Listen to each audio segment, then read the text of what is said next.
बानी पीटीआई मौक़िफ़ पर कायम, 24 नवंबर की कॉल वापस नहीं ली जाएगी। अलीमा खान ने वाज़ेह कर दिया। अडयाला जेल के बाहर मीडिया से गुफ्तगू में बानी पीटीआई के हमशीरा ने कहा कि एहतजाज अवाम का आईनी हक है, हुक्मरान अवाम को गुमराह कर रहे हैं। मज़ीद ने कहा, आपको सुनवाते हैं।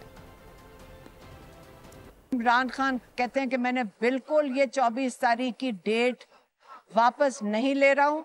अगर आपको ये कंफ्यूजन क्रिएट कर रहे हैं या आपको गुमराह कर रहे हैं, आप इनकी किसी बात के ऊपर आपने नहीं चलना, क्योंकि आपका ये आईनी हक है। आज वो आप लोगों के लिए कैद में बैठे हैं और वो कहते हैं कि मुझे जितनी देर मर्जी आपने कैद में रखना है रख लें, लेकिन मैं इस किस्म का ये जो छोटी सी एक माफिया है, इनकी जो निजाम इन्होंने बाहर बनाया हुआ है जुल्म का, ये मैं नहीं कबूल करूंगा।